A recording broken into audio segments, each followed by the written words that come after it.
The call came at 2 a.m., jolting me awake from a restless sleep. The number was unfamiliar, but something made me answer anyway. Emma? The voice on the other end was shaky, desperate. Emma, I need your help. My sister Sarah. I hadn't heard her voice in 10 years, not since that night when she stood in front of my burning bakery, cigarette in hand, watching everything I'd built turn to ash. Please, she continued, her voice breaking. I don't have anyone else to turn to. I sat up in bed, my heart pounding as memories flooded back.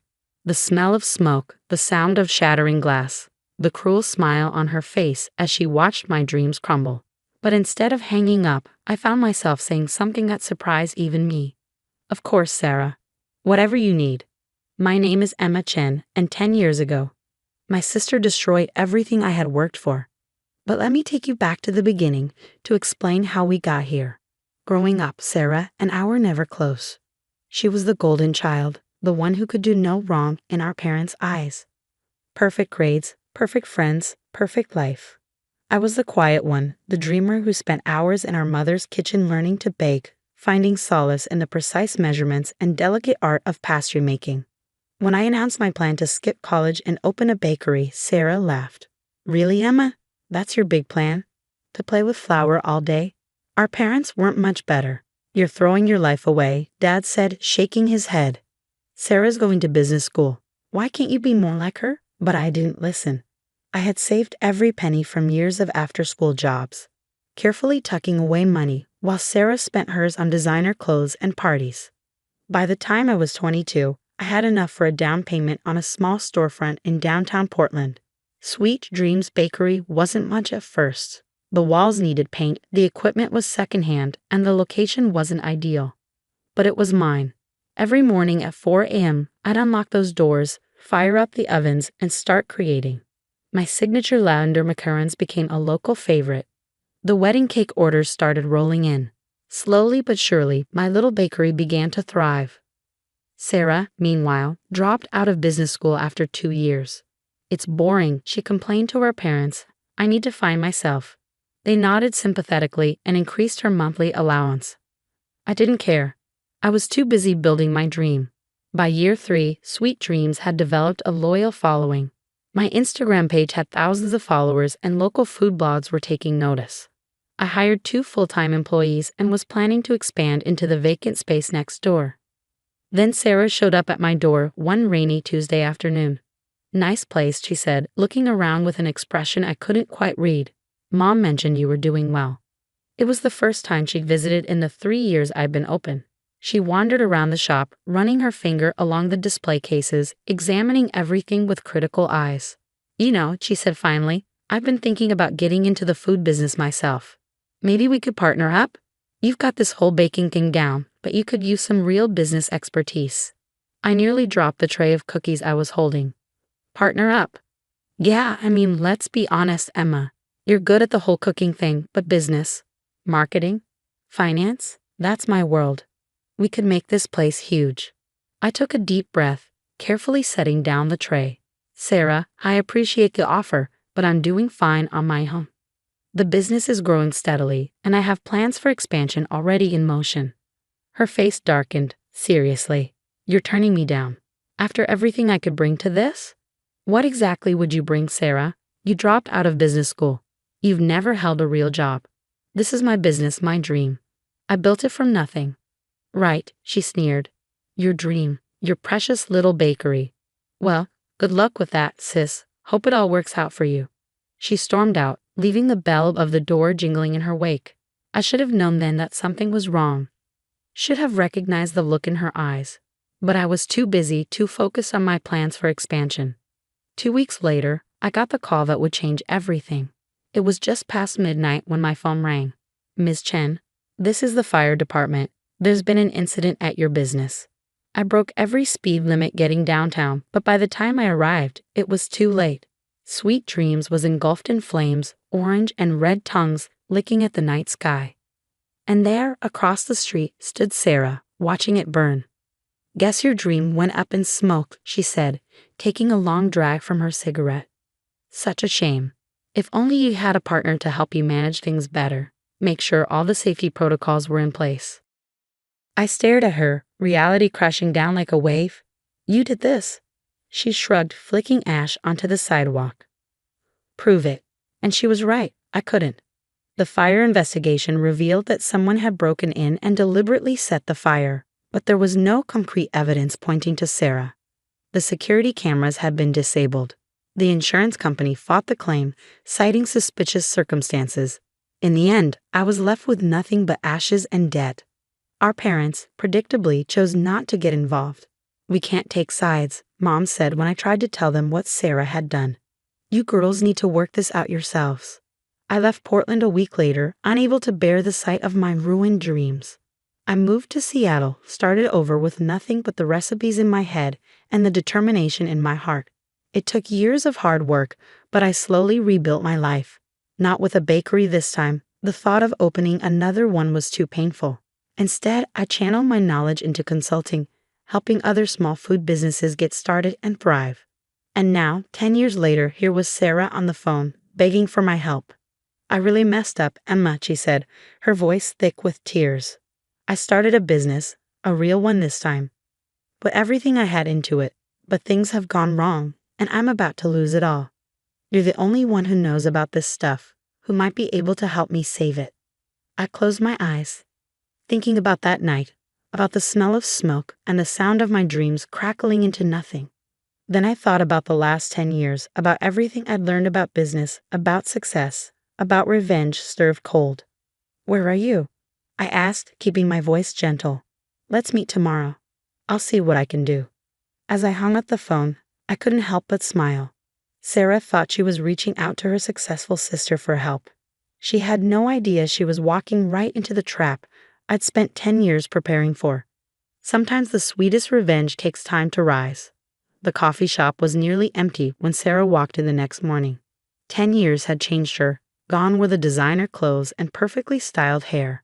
Instead, she looked tired, worn down, almost fragile. Emma, she said, sliding into the seat across from me. Thank you for meeting me. I know I don't deserve it. I studied her carefully, noting the dark circles under her eyes, the way her hands trembled slightly as she clutched her purse. Tell me what's going on, I said, keeping my voice neutral. She took a shaky breath.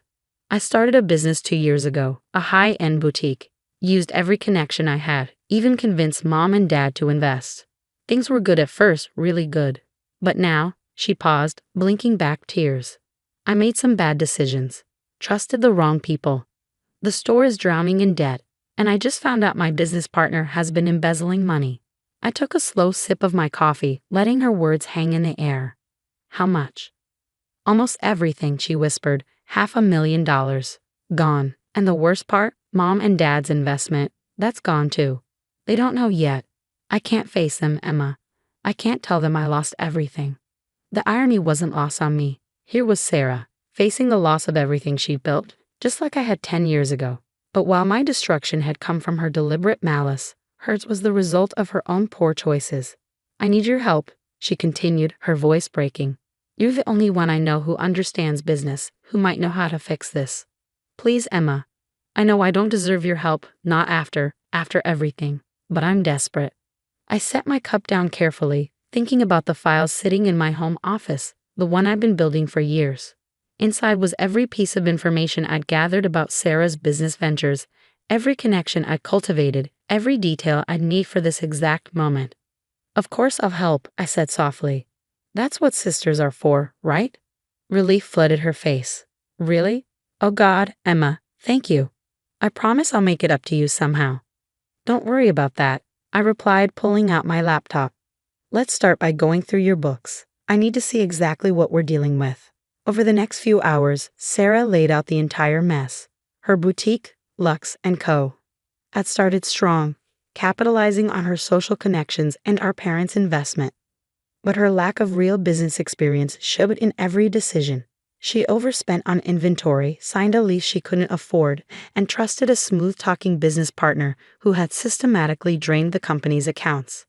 Mark handled all the financial stuff, she explained, running her hands through her hair. He seemed so professional, so experienced.